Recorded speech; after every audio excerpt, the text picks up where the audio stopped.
الهيئة العامة لقصور الثقافة إقليم غرب ووسط الدلتا، فرع ثقافة الغربية، مسرح 23 يوليو يقدم مسرحية باب الفتوح.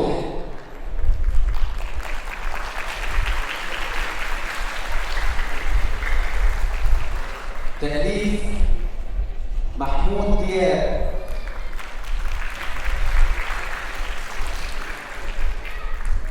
إخراج سيد الحسيني.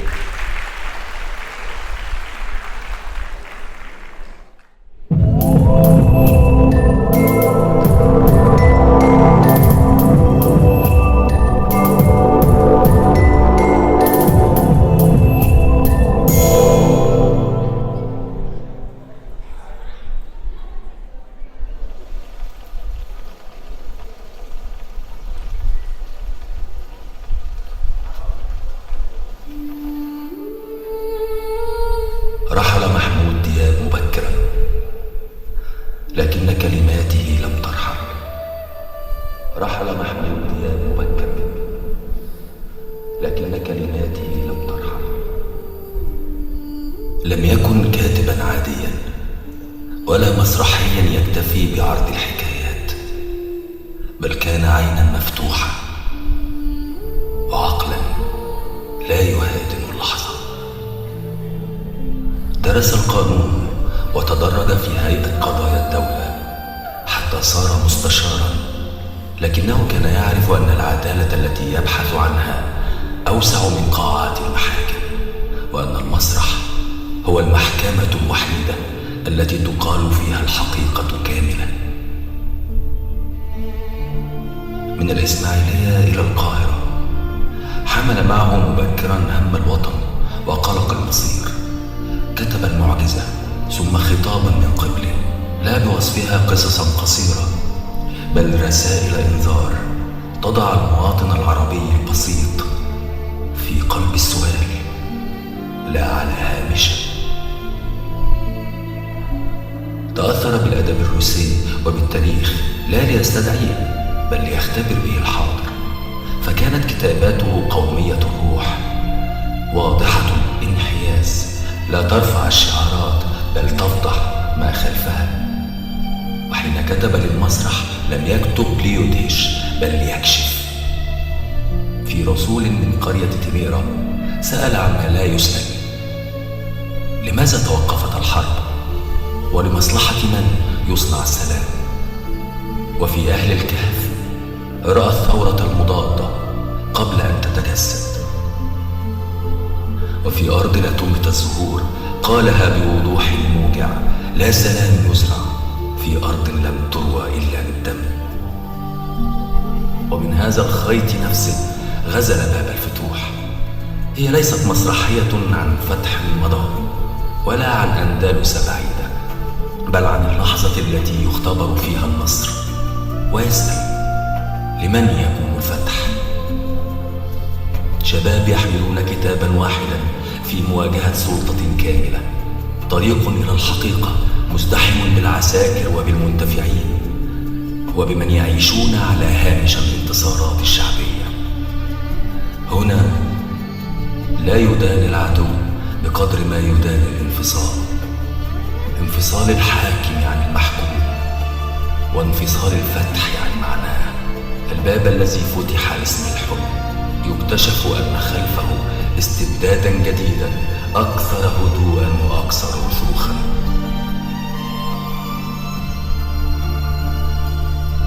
لهذا تبدو باب الفتوح وكأنها كتبت الآن، وكأن السؤال ما زال معلقا عند الباب: هل هذا فتح حقا أم عبور إلى قهر آخر؟ نعم، رحل محمود دياب مبكرا، لكن كلماته لم ترحل. ما تزال تقف عند الأبواب وتسألنا: لمن يكون الفتح هذه المرة؟ لمن يكون الفتح هذه المرة؟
الصمت خواء يا رفقاء، الصمت خواء يا رفقاء، الصمت صراخ الضعفاء، الضعفاء الضعفاء الضعفاء.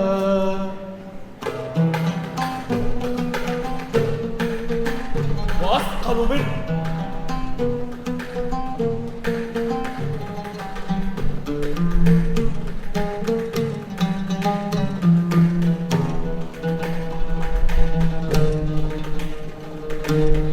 انتصار لنا له زمنا لا نعلمه.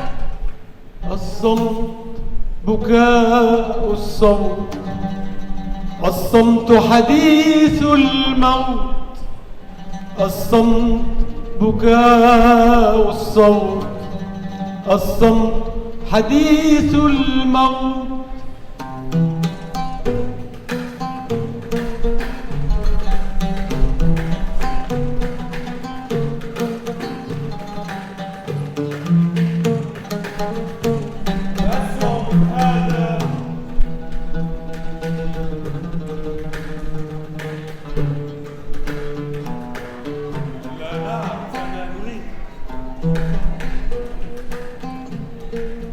والأشد سوءا ألا نملك ما نريد. لا أهمية لأن أريد، فهناك من يفكر لي ويريد نيابة عني. استعاروا عقلك ولسانك، ولكنهم لحسن الحظ تركوا لك يديك الاثنتين. فهم لم يحرموك من أن تصفقي للتعبير عن الامتنان والاستحسان. الصمت وسيلة عقيمة للتعبير عن الرأي. الصمت رضا، الصمت رضا، بل الصمت الصمت وإن طال، وإن طال صخب، جلجلة زلزلة راعدة. الصمت غضب. يا أخانا المغرم بالتاريخ، أفتنا في مسألة الصمت. إنه يدفن صمته في التاريخ. أمي تنصحني فألا ألزم الصمت طويلا. إنها ترى في الصمت مرضا، ونحن موجودون برغم الصمت، ولا تنقصنا الحلم. أكبر منك يوم يعرف عنك شنك. فلنفعل شيئا آخر، فلنرقص. هيا نرقص.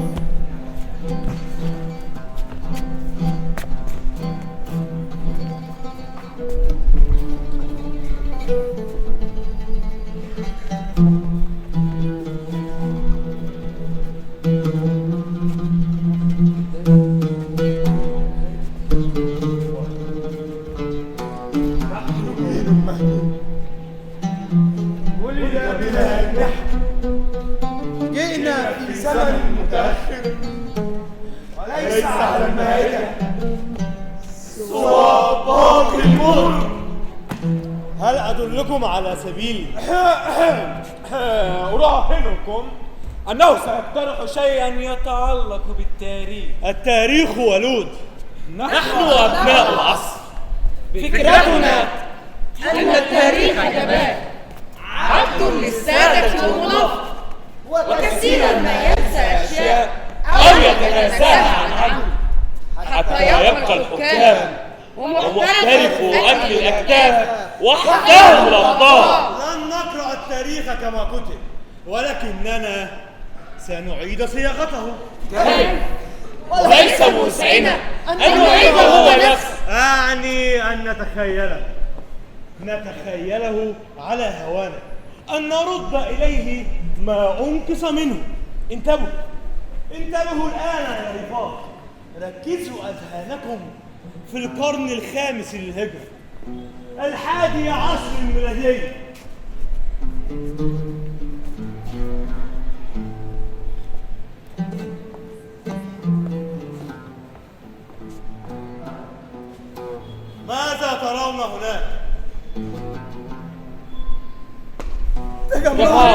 المساء واعتمد الفتاح والرقم لتسعى المصير الحارس انهارت الأندلس وسقطت في أيدي الفرنجة وفي البحر سقط البحر المتوسط وصار أيدي الفرنجة لم يعد بحرا عربيا وما بقيت لنا فيه جزيرة تستقبل مراكبنا المتعبة سقطت فلسطين.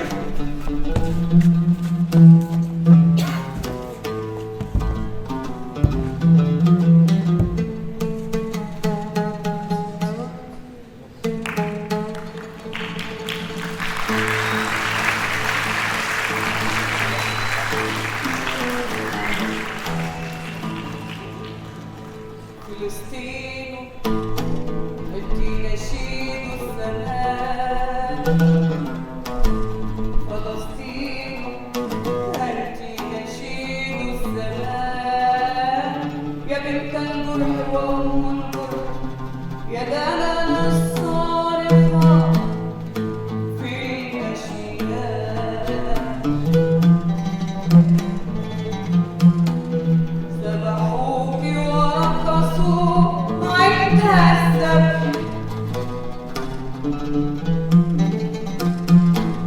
ذبحوك ورقصوا عندها الذبح وتساقوا دمك تساقوا دمك تساقوا دمك صباح مساء طمول تدق بجوف الضلوع وخفق تزمجر فيه الأنين طمول تدق بجوف الضلوع وخفق تزمجر فيه الأنين نزوف وحرب وهدم وجوع نزوف وحرب وهدم وجوع فلسطين ذرة الكبرياء ترابك عشق ونصرك دين فلسطين ذرة الكبرياء ترابك عشق ونصرك دين ترابك عشق ونصرك دين ترابك عشق ونصرك دين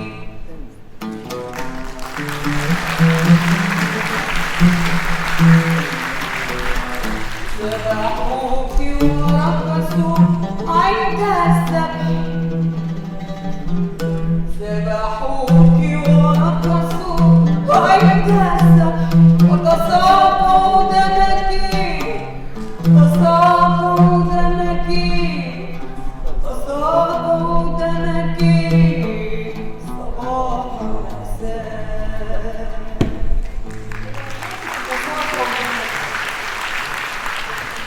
صباح مساء تساقوا دمك صباح مساء كفى كفى الصمت ثقيل كل شيء يبدو كئيبا حتى في هذه القتامة كانت هناك لحظات مشرقة لا يمكن تجاهلها. عبد الرحمن الداخل في الأندلس صقر قريش جاء صقر قريش في وقت مبكر. الكارثة استحكمت بعده. صلاح الدين كان قائدا عظيما ولكنه لم يكن ثائرا. هل من أصول اللعبة أن ندمر كل شيء؟ في هذه الحالة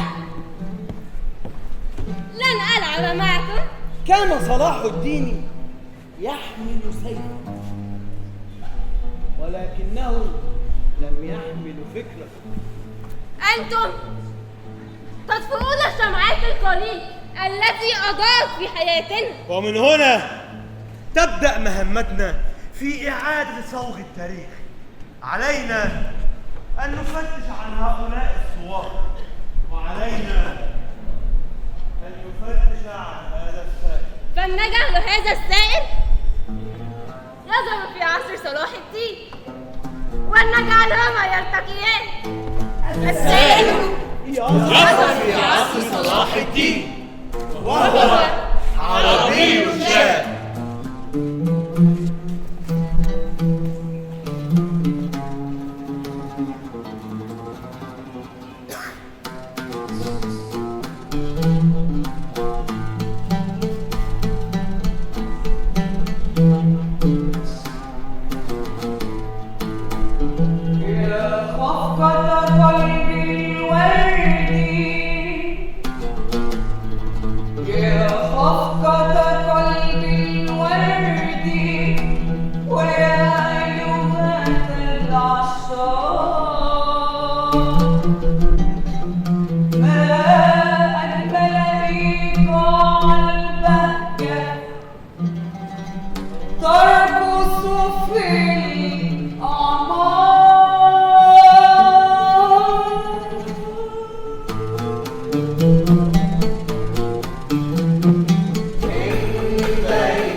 اسم فتانا السائل لن تجدوا له أثرا في فهارس أو مراجع.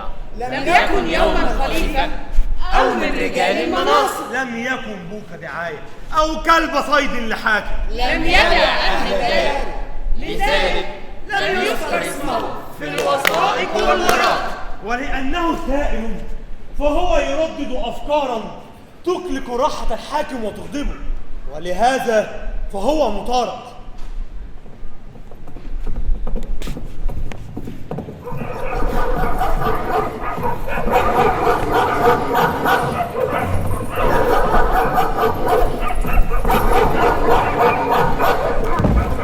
كلاب السيف تتعقبني وتتشمم بطريقي ولا تخف عن ملاحظتي.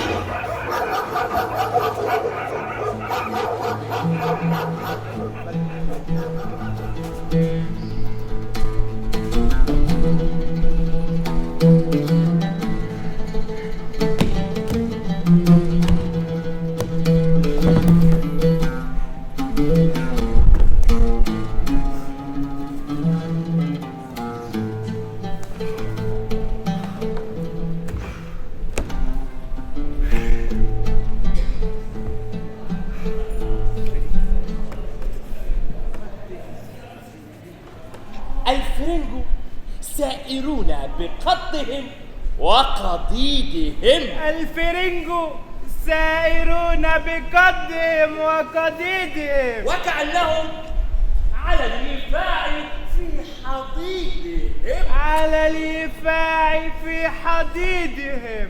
وقد ماجت خضارمهم وهذا دراغمهم. دراغمهم.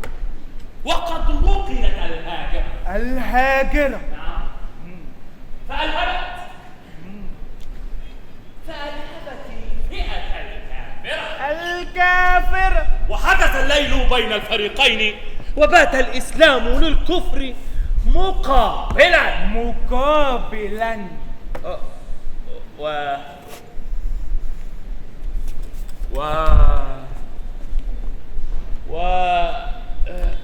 والإيمان للشرك محاربا. لا بأس لا بأس، اكتبها فهي إن لم تنفع فلن تضر. إن الكلمات لا تعجز أمام حدث جلل كهذا. السجع يسد علي الطريق. فلنؤمن السجع يا سيدنا ولنتابع الكتاب بما يوحي به الخاطر. ليتني أستطيع. وما الذي يمنعنا؟ أصول الكتابة. نعم، ولكني ألمح في الأجيال القادمة أصولا أخرى. لكنهم لن يروا فينا شذوذا. عاش صلاح الدين. عاش أمر مصفى. لقد انتصر جيش صلاح الدين. عاش صلاح الدين. عاش صلاح الدين. حقا لقد انتصر. وكأنما كان يتوقع النصر. سلام الله عليك يا شيخ، أرى أننا انتصرنا. وهل كنا نتقابل الآن لو لم ننتصر؟ كنت لتتعرف علي وأنا مقيد في مسيرة شؤم كهذه. لقد صح ما سمعناه من أنباء هذا القائد. أنت تحمل سيفا ومع ذلك لم تكن من جنوده، فلو كنت معه لشاركته صنع هذا الأمر وما كنت لتندهش. ما أمرك يحيرني؟ من تكون؟ أنا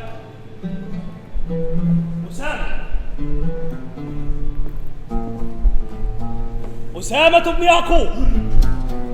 والله ما زادني اسمك إلا حيرة. هل أنت دسيسة؟ أنا لا أحمل سيفي لأحارب. هو سيف من الخشب إذن. قد حملته لواجه به من يعترضني من قطاع الطرق، ولست دسيسة. ربما لو عرفنا ما بداخل هذه السرة لفهمنا غرض. إنه كتاب وأنا أكتبه، وأريد مقابلة السلطان. أتريد مقابلة السلطان من أجل هذا؟ أنصحك بأن تنجو بنفسك، فإن أبا المظفر قاطع رأسك لا محالة. لقد جئت من الأندلس بمهمة ولا بد من إنجازها. يقولون أن الفرنج قد التهموا أرض الأندلس ولم يعطوا الحق لكم فيها سوى دائرة ضيقة تعيشون فيها من الأسر. هل هذا الحق؟ لابد وأنه حق، وأنهم حولوا جوامعهم إلى خمارات وبيوت دعارة، وأنهم يبيعون الأسير بقدح من الخمر. كفى! صلعت لما أسمع من أنباء هزائمكم بأن أجسادكم طمرت وصارت في حجم كؤوس الخمر.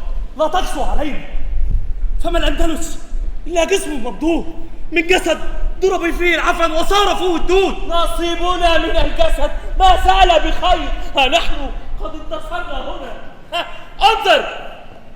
انظر بعينيك، نشهد آلاف الأسر.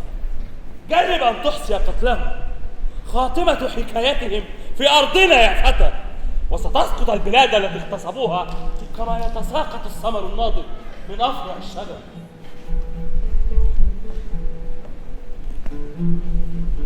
إن القدس هي غاية صلاح الدين، وما عاد يفصلنا عنها سوى زمن المسيح. هتسمع؟ زمن المسيح.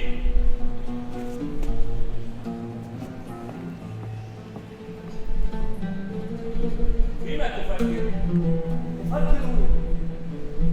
أفكر في السلطان. لم يعد يمتلك من وقته برهة صغيرة يفكر فيما يحسن صنعه للأمة بعد هذا النصر. أتراك جئت لترشد السلطان إلى ما يحسن صنعه يا ابن يعقوب؟ أنا ما جئت لنرشد السلطان إلى ما يحسن صنعه بعد النصر. ولكنك أصغر من أن تنصح السلطان. لنستخدم تعبيرا آخر، لنقل أنا ما جئت إلا لأطرح أمامه فكرة. وفكرتك في هذا الكتاب ماذا به؟ لنقل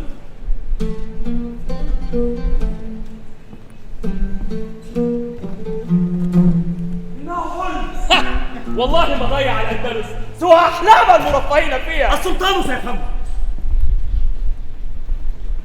من يحب أمته كل هذا الحب هو أقدر الناس على فهمي. أرني هذا الكتاب.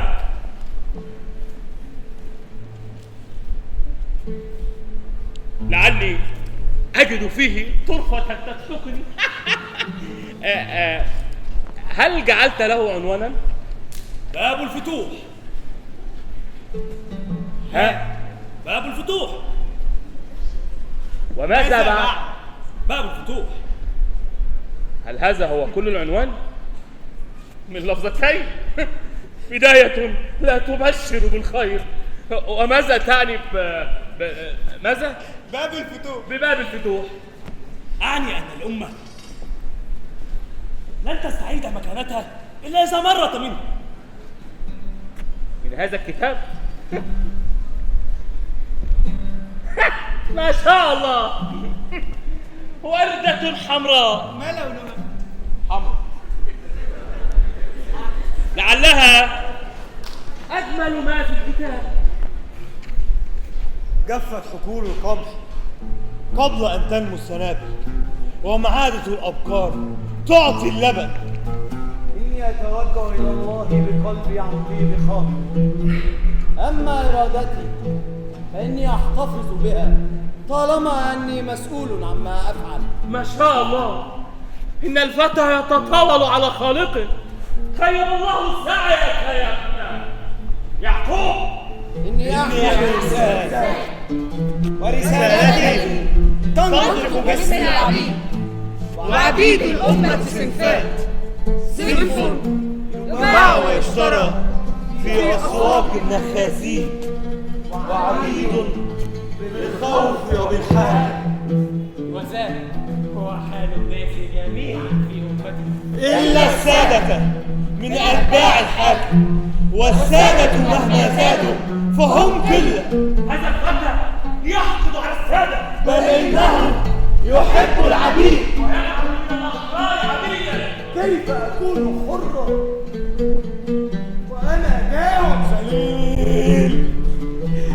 ذليل ككلب ضال؟ يؤرقني شعور بأني مفارق حتى في أحلامي. لا، وأنا لدي لكي أحب ولا لكي تستمتع بالنظر إلى الثمن. أدس وجهي في صناديق الكمامة أبحث عن كرامتي التي ضاعت. أنا لا أفهم شيئا. الإجابة في السطر الثاني. المركب توشك أن تغرق، ولكي ننجيها لابد ونتخفف من بعض الأثقال. ووسيلتنا إعطاء عبيد الأمة. لا يوجد بلد حر من غير شعب حر. ما توقعت من الأندلس خير. ما من شيء يدفع عبدا أن يستشهد ليسود الحرية للأسياد. أن يحمي أرضا لا يملك فيها شبر، أن يحفظ عينا لا يعطى منها جرعة ماء، أن يمنح دمه ليحيى جلادوه. هذا عقد الله. ابتعد يا غلام، لا تنحط على رأسي كالكابوس. لو أعطتنا الناس جميعا ومنحنا كل منهم شبرا في الأرض وأسألنا أسباب الخوف لحرمنا الشمس إذا شئنا بجنود يسعون إلى الموت، يسودوا عن أشياء امتلكوها واكتشفوا كل معانيها. الحرية شبر الأرض وماء النهر، الحرية قبر الجد وأمل القدر، الحرية ضحكة طفل ينهو في ظل البيت، الحرية ذكرى حب، الحرية خطبة جامع أدعو يوما فيه صلاة الفجر. الحرية بأوجز كلمة عزمت الأمة.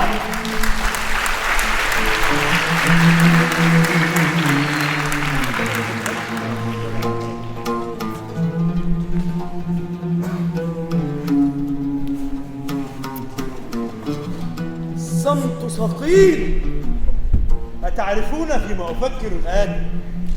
أفكر بأن نضيف إلى باب الفتوح فقرة تؤكد أن من يملك ناصية العلم سيمتلك مقادير العالم، ونرفض كذلك المسلمين بقدرة الموتى على صنع الخوارق ومخربي روح الأمة بالحكم المبتذلة والأمثال الخرقاء ليحكموا القيد حول الرقبة.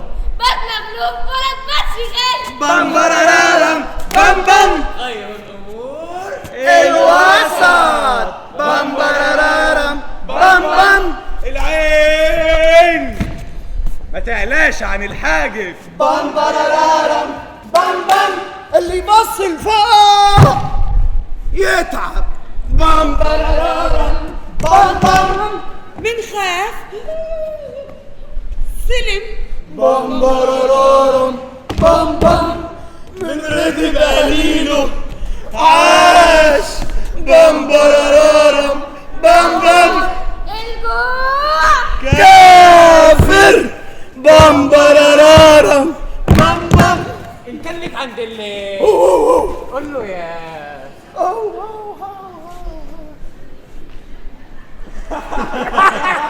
بام برارارم بام بام. علينا الآن أن نسترد أسامة من صحراء فلسطين وأن نستأنف لعبتنا. يجب ألا ننسى أنه كان سائرا لا مغامرا.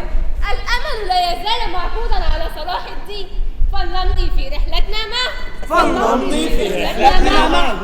نضبط قبضتنا على الساحل كله فنمتلك البحر ونبدأ عكا مع قلي الفرن وحصنهم الحصين.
دعونا نمر فنحن أقارب العروس. يا السلطان عنا يزال والله يكل علينا فنحن أصحاب المدينة. يا قوم، يخيل إلي أن هذا الفتى واحد من الأمراء.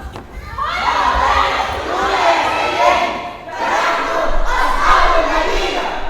نريد أباهنا من قديم فعشنا ننتظر العودة. وقد جاء يوم العودة. أنتم يا حراس البوابة، افتحوا البوابة للناس. ومن تكون لتأمركم؟ أنا أحد الناس. أحد الناس. ما أنت إلا واحد من الناس، فلتحادثني كما يتحادث الناس. إن هؤلاء القوم هم أصحاب عكا، أولادهم وأخواتهم جاهدوا معكم، قد جاهدوا لكي يستردوا المدينة من أجلهم. إن لنا بالمدينة أبار من الدم ترابها من جثث الشهداء من أجدادنا. افتحوا أبواب مدينتنا. افتحوا أبواب مدينتنا. افتحوا أبواب مدينتنا.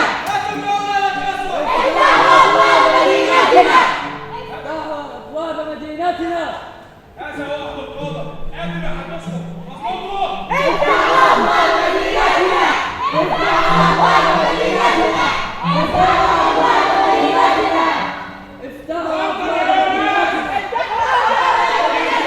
لم تستمعوا إلي فسأضربكم بنيران المنجنيق. الحمد لله. إن لدي ما أريد أن أقوله لكم. إنني أريد القتال ولا أريد الكلام. هذا الشيخ يحدثكم. معايا عماد الدين.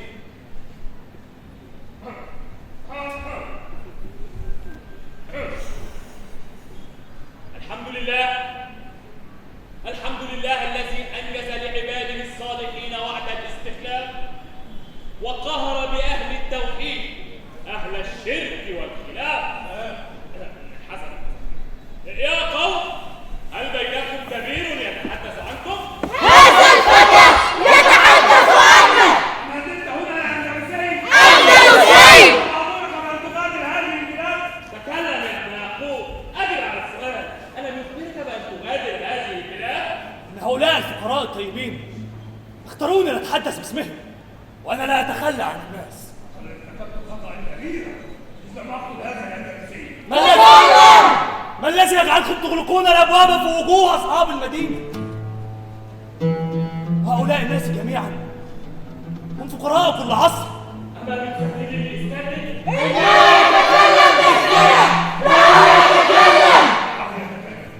ستكون آخر كلماتي عن الإسلام. تلك كانت إجابتكم. وإليكم كلمة الناس. نحن لا نطمع في غنائمها فتتخاصموها. نحن نريد حقنا في حياة مدينتنا. لقد عادت اليوم عكا بلدا بكرا الناس فيها سواسية. فيها حق معلوم بالماكل والملبس والمسكن والعلم. افتحوا أبواب مدينتنا نريد حياة للجميع. ألديك ما تريد أن تضيفه؟ لقد انتهت وانتهت حياتنا أيضا.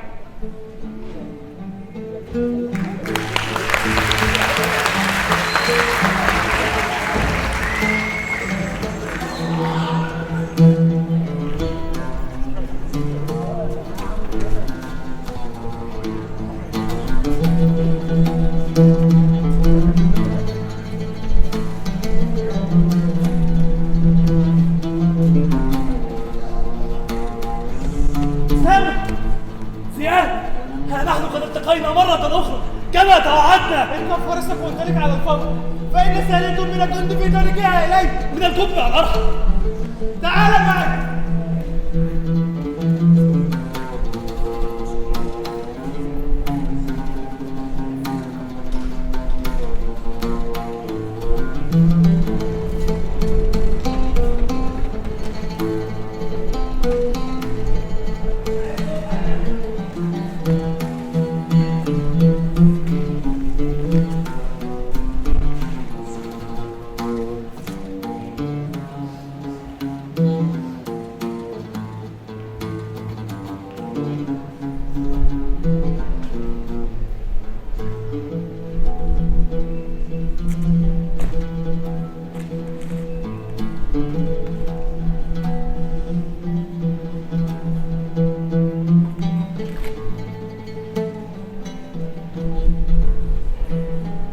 هل أعود إلى إشبيلية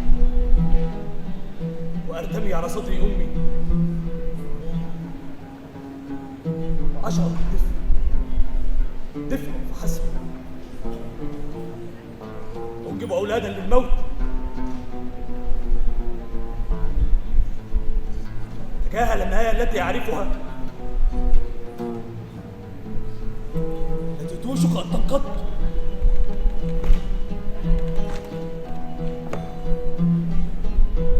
أنساها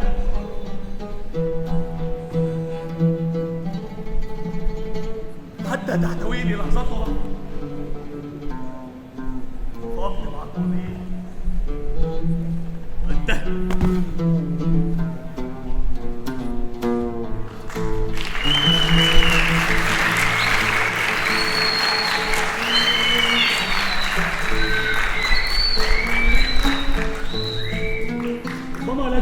لك من يحملها بعد.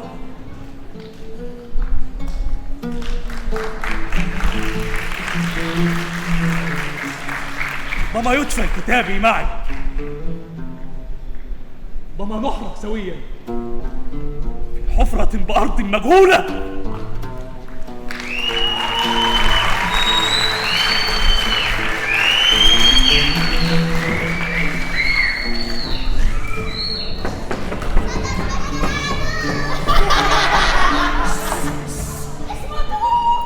تريد أن تسبقنا لتختار أفضل كسور المدينة. من حقها أن تختار. سأطردكم من سفر أيها الملاعين. ينبغي أن أطالبكم بها.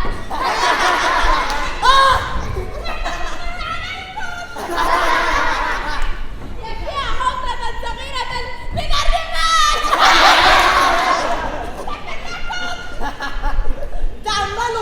تأملوا كيف تكية إلي.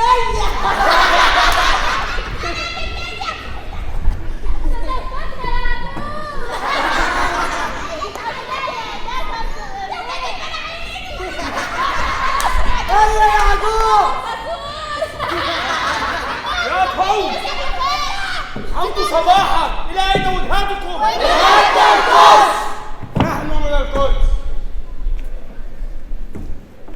لديكم أنباء عنها؟ بلغنا أن السلطان الناصر ما يزال يجب أسوارها. لو شاء لهدمها في ليل، ولكنه يخشى أن يصيب المسجد الأقصى بضرر. الحرب حكمة. هل معكم رجل عاش أيام غزوة فرنج الحيفا؟ لا، ألا تكون هذه العجوز؟ أما نحن فمعنا رجل شهد غزوة فرنج القدس منذ 100 عام. هذا هو، إنه أبي واسمه أبو الفضل. أنا أصدقكم، فلا شك أنه عاش أيام الرشود. قولوا لهذه الضفدع أنها كانت مرضعتي. أبو الفضل. إنهم معكم خير وبركة. قولوا لهم أن من أولادي وأحفادي 30 استشهدوا مع زكي ونور الدين. هم 29 يا أبي. وذراع هذا الرجل. هيا أيها الملاعين، فلنتابع شيئا. ندعو الله أن يغيركم. صلاة الجمعة اليوم في المسجد الأقصى. هيا. يا أمان، لقد تعبنا. أنا لنا أن نستريح بعض الوقت. لا وقت للراحة.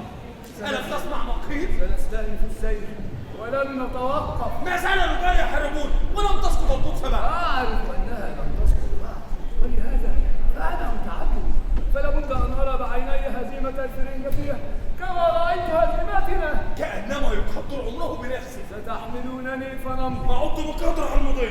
أنت ولد ما عار. أنا بولد عار، ما أنا ولد أطلته الرحلة. فلتحملني أنت يا عمر. وحدي هذا. مزرعي الواحدة لا تتيح. أعرف هذا، وأنت لا تدعوني ننساه أبدا. منذ قطع ذراعك وأنت لا تفعل شيئا إلا أن تذكرنا بأن لك ذراعا مقطوعا. لماذا أنت غاضب يا جدي الحبيب؟ أولى بك أن تكون أكثر مرحا وأن تعلو ضحكاتك على ضحكاتنا جميعا. ألم يستجيب الله لدعواتك فكتب لك أن تعيش يوم العودة؟ أنا رجل صالح، بيني وبين الله مودة. من حقنا عليك إذن أن تغني لا أن تصرخ. أغني يا عائشة. نعم، فأنت قد نذرت أن تغني إذ قدر لنا أن نعود. هل نسيت؟ لا لم أنسى، ولكنني لن أغني إلا بداخل بيتي. عمو صباح، هل أنت هارب من ساحة القتال يا فتى؟ أنا إن القتال يدور الآن في القدس، فلو كنت فار منه لما اتجهت إليه. ومع ذلك فلا بد من سبب لوجودك بعيدا عن القتال.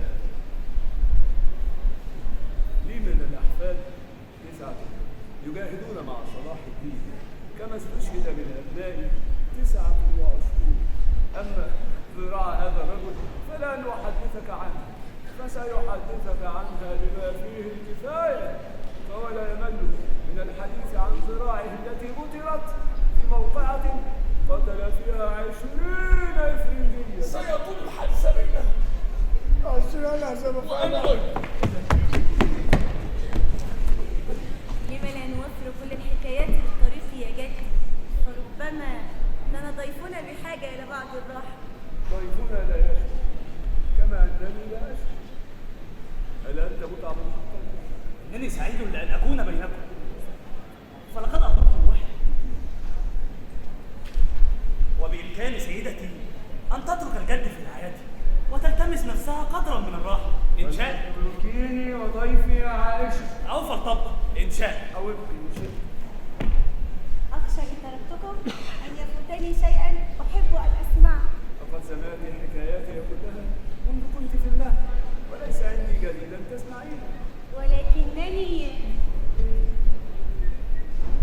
لم أسمع شيئا من ضيفك. أنا أيضا لم أسمع شيئا من ضيفك. من هذه الساعة القدوة من الصباح تغري بالحديث عن الذكريات القديم منها والجديد. بإمكانك يا فتى أن تدرك شعور إنسان يعود إلى داره بعد فراق دام 100 سنة. بإمكاني أنا أتخيله. لن تدرك هذا الشعور بالخيال وحده. إن شيئا لا يلف إلا فيه، وكأنه خلاصة ألف حياة ضاق بها صدري المحدود. يملأني إحساسه بأني تجاوزت الأرض، وأكاد ألمس السماء بعصاي لو رفعتها. شيء يجعلني ألتمس الأعذار لكل أيام الماضية الكئيبة كلها. أشعر أني عدت صبيا، ولدا صغيرا لا تتسع الدنيا لضحكاته. فلتأخذ نصيبك من الحديث، وأقوم أنا بواجب الإنصات إليه. إن بك شيئا يذكرني بإنسانة أعتز بها في داري. لم نتزوج بعد. عائشة محبوبة أيضا من هي جميلة. اسمه هشام. هشام واحد أحفاد 9 الذين يجاهدون مع صلاح الدين، ولابد أننا سنلتقي به عند بوابة القدس. إن هشام وعائشة هما أحب أحفاده إلى قلبي. ما اسمه؟ لديك أنباء جديدة عن الحرب في القدس؟ طلب الفرنجو أن يسلموا المدينة للمسلمين، وفرض صلاح الدين شروطا أمهلهم 40 يوما لقبوله. ماذا؟ أتقول أنهم طلبوا أن يسلموا المدينة هكذا بلا مذابح، بلا أنهار دماء، بلا نيران تلتهم أجسادهم الشمعية النتنة؟ ما أظن أن قلب صلاح الدين يطيق شيئا من هذا. فهو ضعيف القلب إذا. تعرف لماذا قبل عنه؟ لأنه لم يرى بعينيه والله، لأنه لم يكن هناك. لن تعود إلى هذه الذكرى مجددا يا جدي، فلقد اتفقنا على أن ننساها. ننساها؟ إن بإمكانكم أنتم أن تنسوها، أنت وهو وهم وهن وصلاح الدين ومن معه. فهي بالنسبة لكم فهي في عبارة ركيكة توحد موقف على الأعداء. أما أنا فقد عشتها وعشت فيها النوم. تخيلوا لما 50 أو 60 ألف أولاد من الأهل والأقارب والجيران ذبحوا وحرقوا في الشوارع. قالت لي أمي اهرب وتلقت السيف من صدرها. صارت أصرخ وأجري وصراخ المدينة يضحك من شعرها بأجمله حتى لو قتلوها. ما من شيء يدق على الأرض إلا قتلوه. ادعوا الحب يا فتى، الحب يا عائشة. هناك كاس حافظة انتهت من جهنم لتقضي على الحياة. البلاد ترحب حين فلم يسمع أبدا.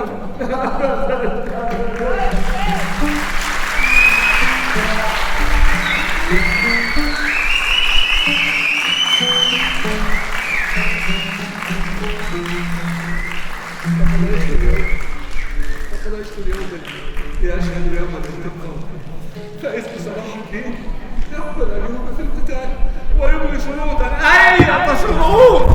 أن يدفعوا أموالا ليكرم بها قصورا لقوات جنده. أين أنت يا زنكي؟ تواجه شياطين الحقد بسيوف الانتقام النارية. مهلا يا جد، مهلا. فليس من خلقنا أن نقاتل عدوا ألقى السلاح، ولن يكون الانتقام طريقا للحياة أبدا. كلام رخو لا يعجبني. ليس المهم أن ننتقم لمصلحة المرض، ونحن قادرون على الانتقام، وإنما المهم هو أن نمنع عن أمتنا مذابح جديدة. لن يمنع عن أمتنا مذابح جديدة إلا أن نجد عليهم في مذبحة من نوع مذابحهم. إن لم يكن صلاح الدين يدرك هذا فأنا أفهمه إياه. هيا نهضوا بمرحلة فورا. سيقبل الفرنجة شروطا ولا بد أن أسبقهم إليه. هيا يا الموتى. إن معي فرسا وديعا ينتظر خلف هذا التل، فإن لم تمانع حملتك عليه.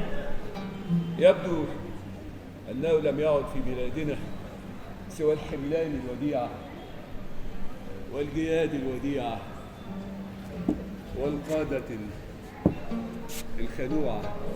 على كل فلتحملني إليه، فهو أفضل من تلك الجياد المستهلكة. هيا بنا لنذهب من هنا.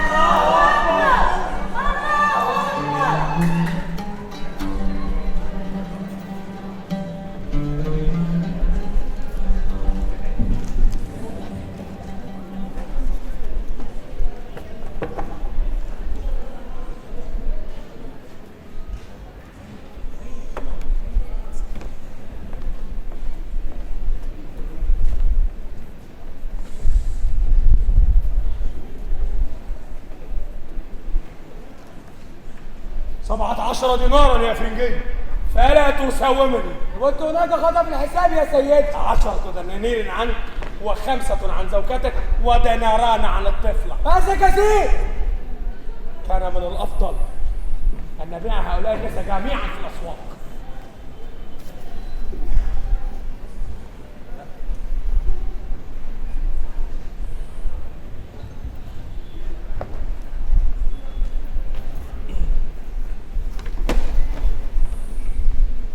دنانير يا امرأة، 5 عنك و5 عنها. نحن لن نغادر القدس. إن لم تدفعي الغرامة ستباعين، ولك الخيار. أنا لست إفرنجية، أنا عربية. أتسمع؟ عربية وجدي من مكة نفسها. وهذه سيمون ابنتي. سيمون؟ أنت يهودية يا امرأة؟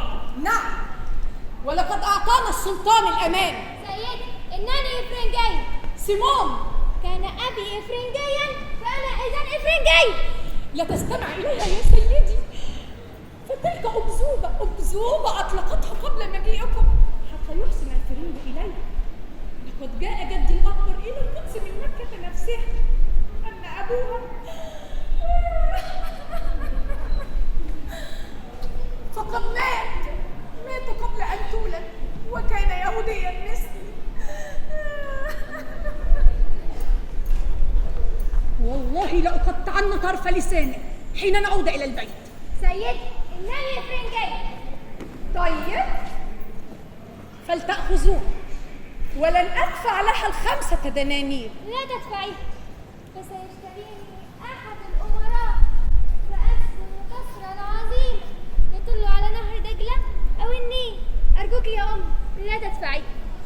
اسمعي يا امرأة، إما أن تدفعي الغرامة أو إنني بقيت يا سيدي. ما أتعسني بك يا سيمون. أرأيت يا سيدي كيف تعاملني هذه البنت الجاحدة؟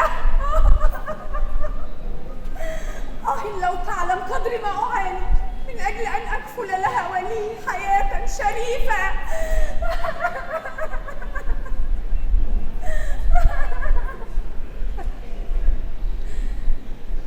سيدي، إنني أمتلك خانا متواضعا يا سيدي بالساحة الوسطى من المدينة، به حجرات للنوم فرشتها بأحدث أساس، وأتولى أمر الطعام والشراب بنفسي. أسهر على راحة كل العملاء بلا تفريط. أطلع وأنزل، أروح وأجيب حتى أرضي كل العملاء من أجل أن أكفل لها ولي حياة شريفة، ومع ذلك فهي لا تكف عن تعذيبي. كفي عن تعذيبها. أتو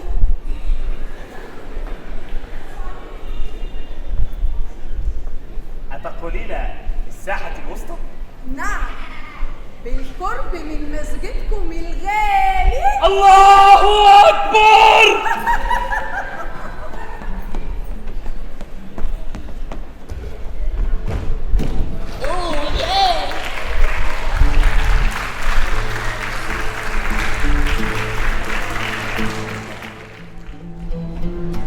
ما تفضلش يا سيدي عن صديقي لي، عن بعض الأقارب أن يرون القوة في القدس. نعم. وأين شيخنا؟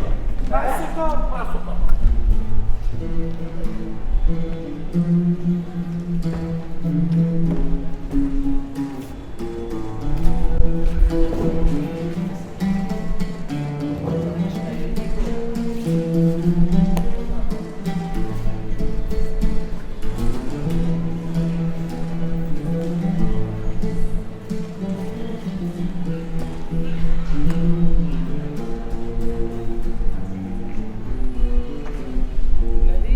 صغيرا ولد منذ شهور، اسمه طارق. أريد أن أراه وهو ينمو في أرض تحررت من البؤس والقلق والحروب، فأنا لا أريد إلا أن أموت ميتة طبيعية منطقية. حين اخترنا أن نترك ديارنا ونسعى خلف أسامة، فقد اخترنا ربان سفينتنا.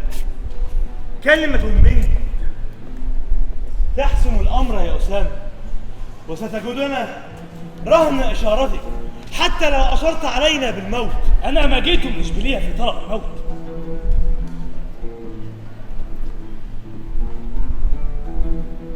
أنا أحب الحياة.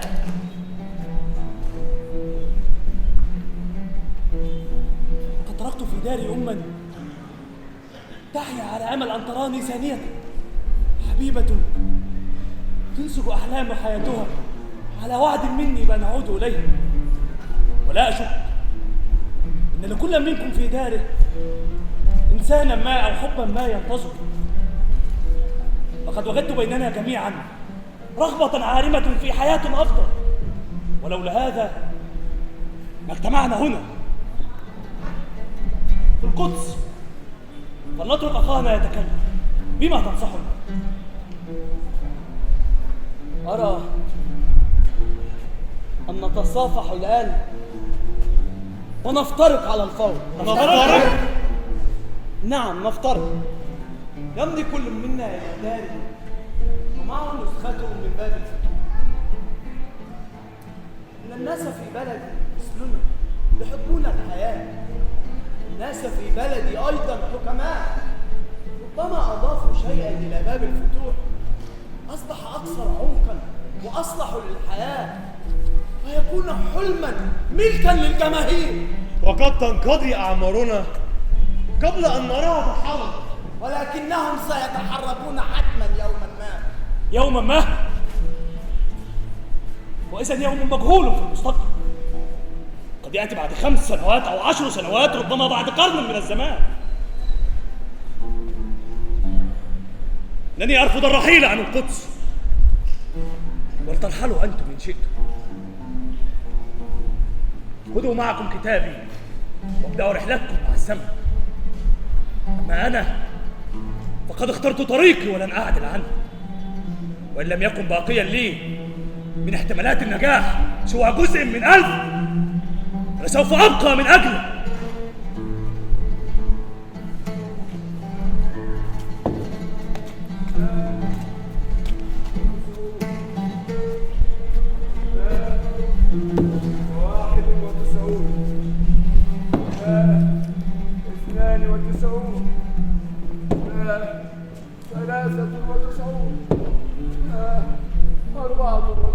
عم صباح 95. إن هذا بيتي، هذا بيتي يا أسامة. إنك لا تأخذ من خطواتي قادتني إليه. هذا هو السلم، وإلى جانبه كان يقف بائع الحلوى كثيرا ما أطعمني الحلوى، لا أذكر اسمه، ولكنه ذبح مع من ذبحه في الساحة. كنت ملتصقا ببيتنا هذا أقوم بالبحر فأشهد النيران المتصاعدة من نوافذ المسجد، فرحت مندفعا إليه، ظنا بي أنني يمكنني أن أنجيه ومن فيه، فجرت أمي ورائي لتمسكني. رأيت غولا على فرس أسود يندفع نحو أمي شائرا سيفا. سقطت أمي، لم أتوقف لإنقاذها، فقد كنت صغيرا وكنت مذعورا. ألم تنم الليلة يا جدي؟ لا أنام إلا بداخل بيتي. لماذا أغلقت أبوابه؟ لا تتعجل أمر البيت. لماذا؟ لأن به سكان. من الفرنج؟ لا أعلم. أنتم يا من داخل هذا البيت، افتحوا الباب. ماذا حدث؟ ماذا تريد يا سيدي؟ اخرجي من بيتي يا أيتها الإفرنجية الملعونة. أنا لست إفرنجية يا سيدي، وإنما أنا عربية، ولعلك تعلم أن السلطان منحنا الأمان. للسلطان أن يمنح من يشاء ما يشاء من عهود، ولكن ليس للسلطان أن يمنح أحد بيتي. إنه بيتي يا سيدي. بيتك يا مراه. صدقوني يا أحبابي، إن البيت بيتي. عليك أن تقيم الحجة على ما تدعيه. وأنتم أيها الفتية، لم لا تمنعون الشر وأنتم ترونه بأعينكم؟ شر فأن نمكن إنسانا من بيت ليس بيتا، وهذا البيت ملك للشيخ. هذا تحدي. سأبلغ السلطان، ولن يرضى السلطان بخرق مواثيقه. يقال أننا انتصرنا، ما أعز به من نصر. أحبابي، لنبحث الأمر في هدوء. لقد اشتريت هذا البيت منذ سنوات طويلة من الأمير بيبا، ودفعت ثمنه ذهبا خالصا، ومعي أوراق ممضاة من الأمير نفسه. ليس في أسرتي أمراء، فلتذهبي أنت وأوراقك هذه إلى جهنم. تفضلوا داخل البيت لأطلعكم على الأوراق ونتناول الإفطار سويا. نحن لا نأكل على موائد الغرباء. لا يأكل المرأة. اسمعي، عليكم تدخلوا هذا البيت قبل أن تسقط أشعة الشمس على هذا السلم، لأني سأقتل كل من ألقاه فيه الفيران. أسمعتم؟ كل الفيران. هيا يا جدي، هيا يا أبو.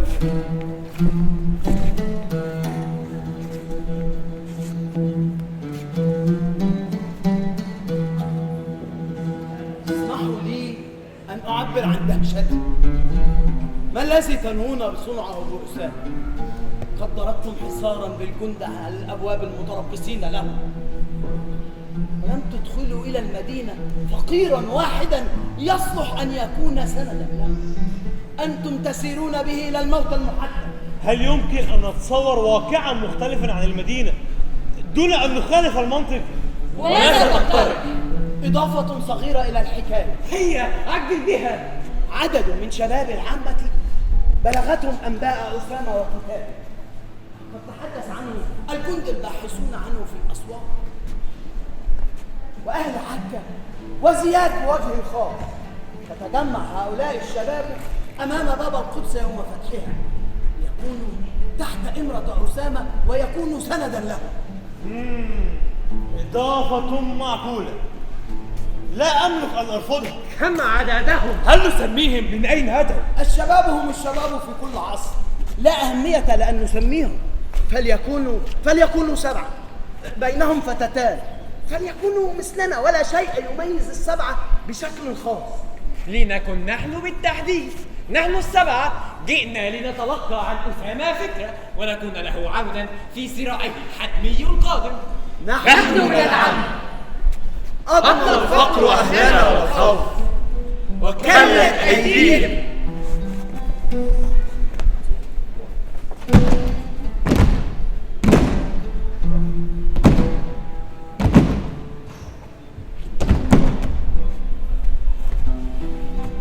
وكلت أيديهم من طلب الصدقة. يريدون الصبر والمكر، لا نمنع بالصبر حلا أبديا لمشاكلها. نؤمن بالحق السامي، بالتهيئ، بالثورة. ألم يمر بكم أسامة؟ ما زلنا ننتظر. أخشى أن نلفت إليه أنظار الكل إذا نحن التفتنا حوله. سأخاطبه بالإشارة من بعيد لعلنا نجتاز به بوابة المدينة. هيا بنا، هيا بنا. أسامة قادم. لقد انتهيت من درس الكتاب، لعل صلاح الدين يقرأ ولسوف أجعلني حجة فيه. ليكن. أما الآن فعليك أن تبتعد، ومعظم الجند يعرفون وقد يسيء إليك وجود السلمان كما قد تلفت الأنظار إلينا أيضا. كونوا على حذر، كونوا على حذر يا أسامة. وسيف الدين منتبه لحين تسللك إلى المدينة. لا تخشى شيئا فنحن معك. كونوا على حذر. إذ نحن لم نتحرك اليوم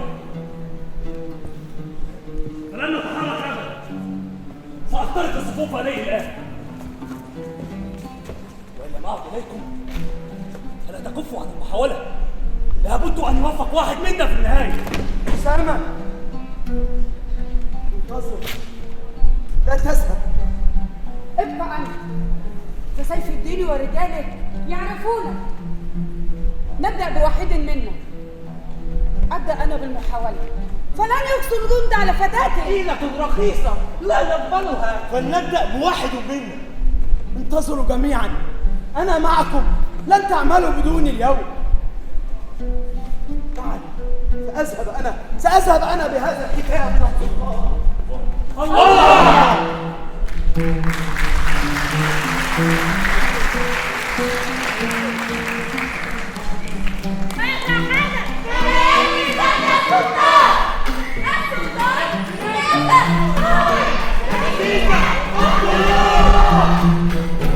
أنا لم أكن أنوي قتل السلطان، أنا لا أحمل سلاحا. تركاه، ماذا هناك؟ تقول أنك لم تسعى لقتل السلطان. لماذا أقتله؟ كنت أريد أن أراه عن قرب. لماذا؟ إن من يحب إنسان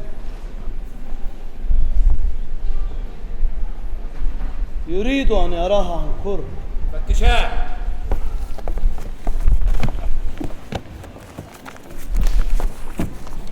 ليس معه سوى هذا الكتاب يا سيدي.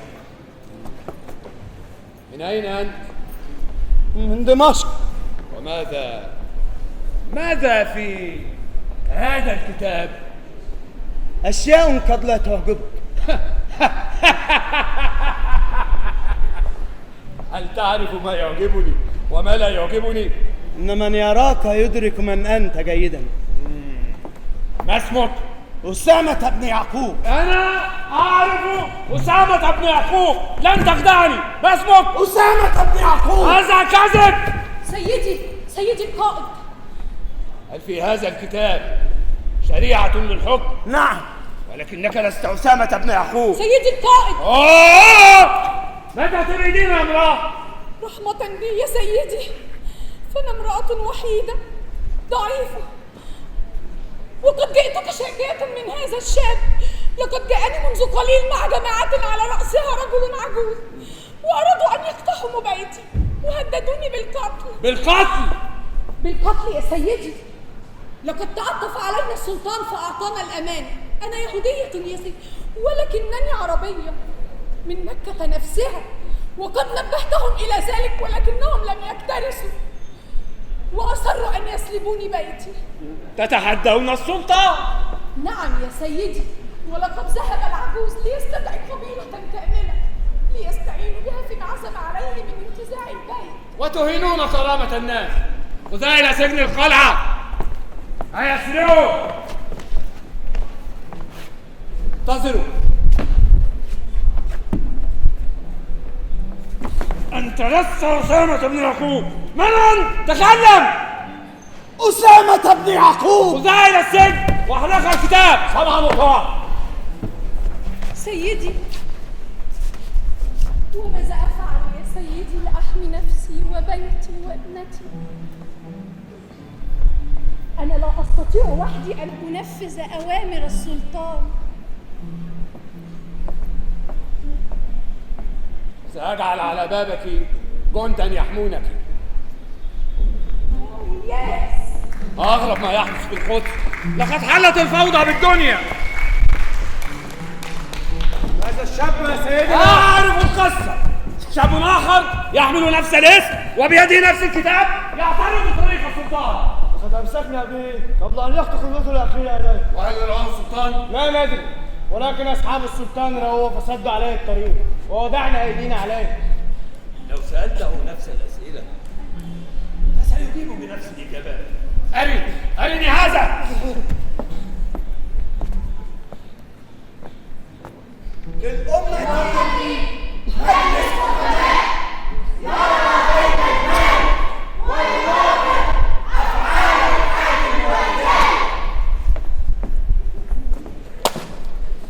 ما اسمك أيها الوغد؟ أعرف إجابتك فلا تنطق بهذا الاسم. أسامة بن يعقوب. اللعنة على هذا الاسم، اللعنة على الأندلس. أين رئيسكم؟ كيف تكاثر هذا الكتاب في أيديكم؟ أنت لا تجيبك الآخرين. إن لدينا من أدوات التعذيب ما يرغبكم على الإجابة. لن نلقى عذابا من أدواتكم أكثر مما نلقى من الحياة نفسها.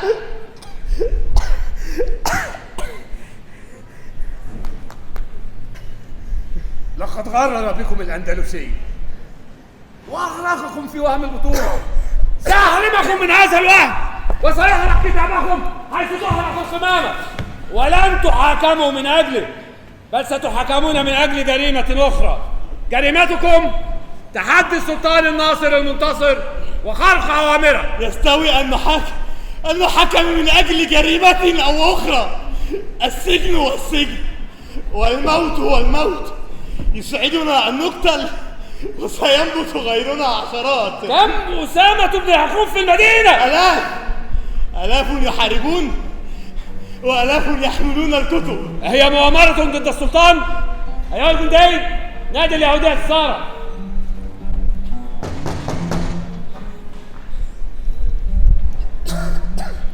لماذا تركت الباب؟ أين أمك؟ لماذا في البيت؟ اقتربي يا فتاة. أتريدني أم تريد أمك؟ تقدمي. طيب لا تصل. لماذا أبقى في هذا البيت الخالد؟ قصور الأمراء كثير. سيدي، أليس لديك قصر يدل على النيل يا سيدي؟ امسكي لسانك وانظري. انظري إلى هذا الشاب. لماذا أنظر إليك؟ انظري إليه. لقد رأيت من كانوا بصحبة العجوز يوما اعتدى عليكم، فهل كان هذا الشاب من بينهم؟ أين صديقكما الوسيم؟ إذا وعدتني بأن تأخذني إليه عملت على نجاة. أنت والعجوز. ارفعي صوتك يا فتاة.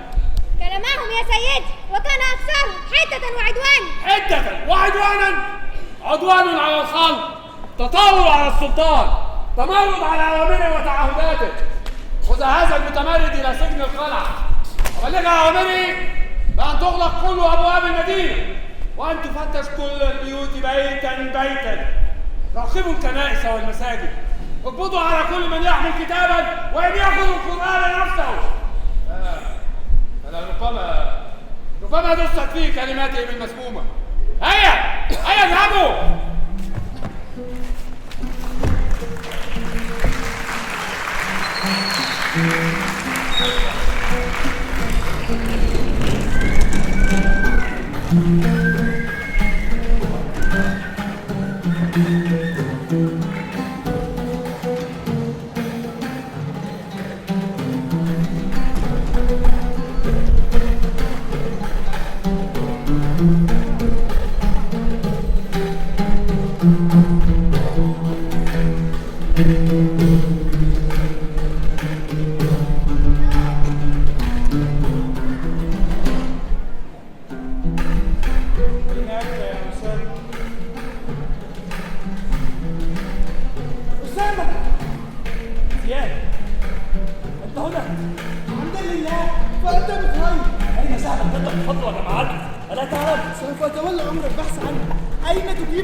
في اللامكان. هذه نسخة جديدة من الكتاب؟ بل هو أصله كتاب. ألم تنسخه؟ لم يمكنني الشيخ من العمل فيه. هي النسخة الوحيدة الباقية؟ كلا، فإن في صدري مئات النسخ، ولقد حفظت كتابك كلمة كلمة، وإمكانك أن تختبرني. لن ينتهي كتابك أبدا، فسوف أتلوه في الساحات والأسواق، على المساجد والكنائس، ولسوف أعلمه لصغار الأطفال. زياد، لا تنسى عندما تنسخ الكتاب وأن تسخر فيه كل الرفاق والأختين. لن أنسى هذا. فلنتصافى ونفترض. لا تقل وداعا، فلسوف نلتقي.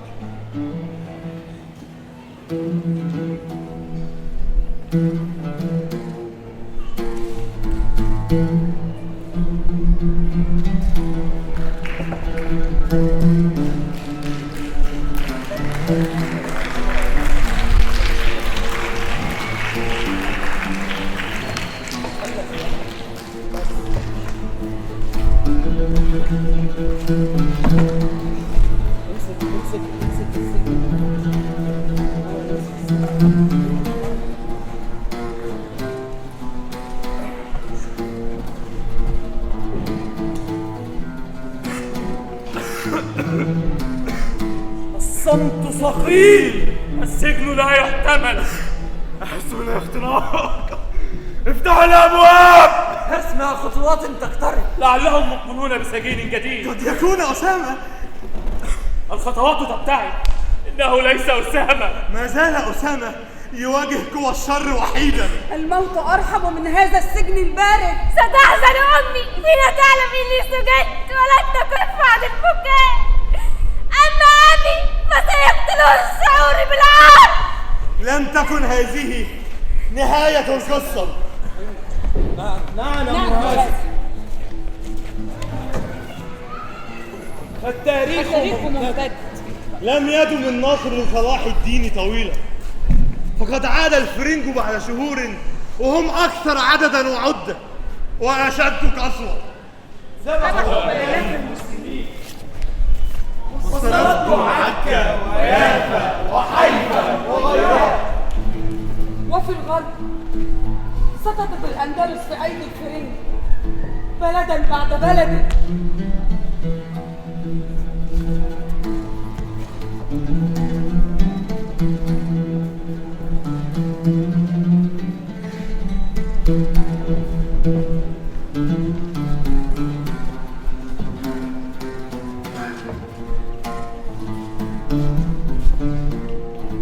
صبح ملايين العرب ولم يتبقى لنا هناك سوى ذكرى حزينة تشهد عليها بعض الأطلال.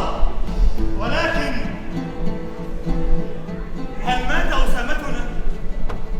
كلا، فأنا ذا واحد من رفاقي ما زلت حيا. هل ماتت كلمته؟ أبدا، فأنا أحفظها. أحب أن أسمعها.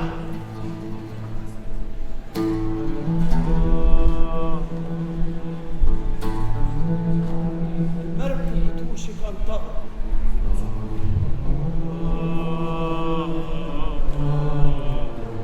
ولكي ننجيها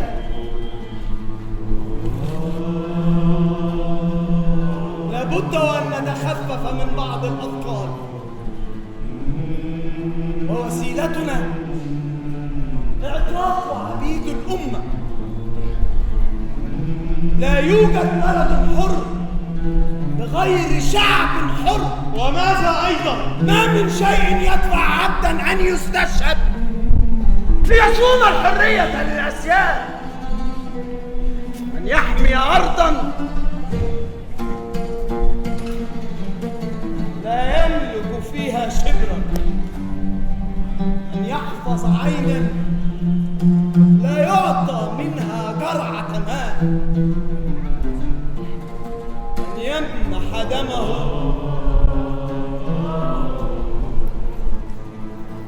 ليحيى جلادوه. وماذا أيضا؟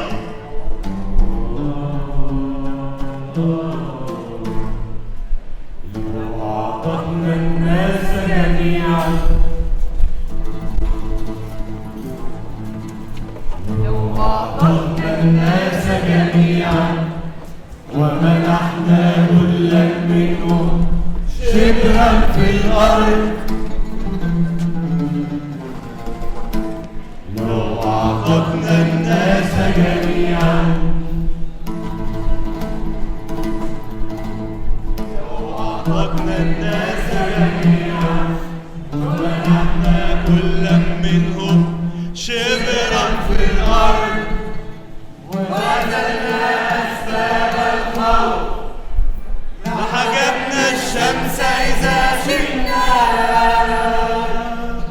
بجنود يسعون إلى الموت ليذودوا عن أشياء امتلكوها واكتشفوا كل معانيها.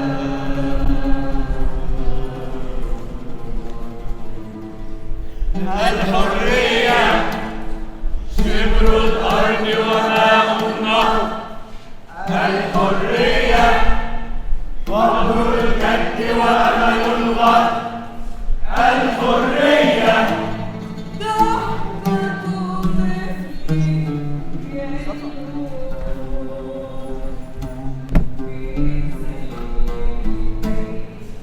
الحرية الحرية قبة جامع أدوا يوما فيه صلاة الفجر.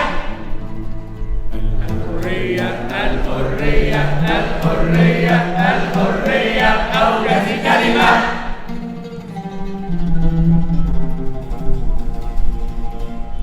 الحرية الحرية الحرية الحرية أوجز كلمة.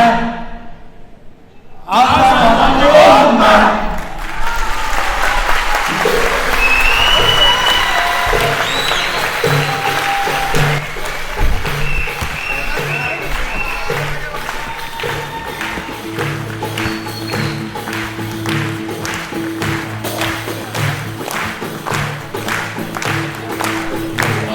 الناس جميعا، وأعطتنا الناس جميعا ومنحنا كلا منهم شبرا في الأرض، وأعطتنا الناس جميعا، وأعطتنا الناس جميعا ومنحنا كلا منهم شبرا في الأرض، ونزلنا أسباب الخوف، لو حدثنا الشمس إذا شئنا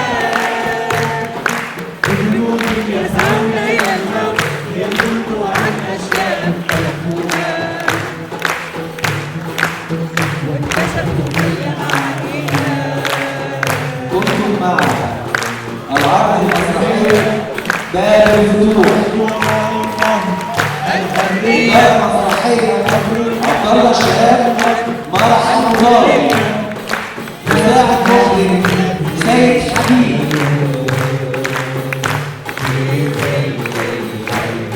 مساعد مخرج أمير عبدي.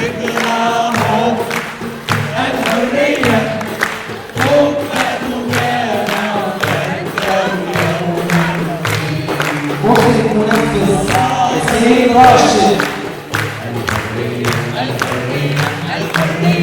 أشعار الشاعر الكبير مختار عزت.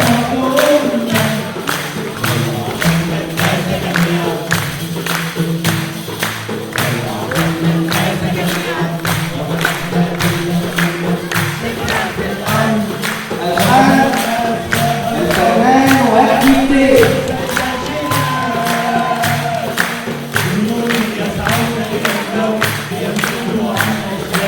ديكور سلمى منسوب. باب الفتوح تأليف محمود دياب وإخراج سيد الحسين.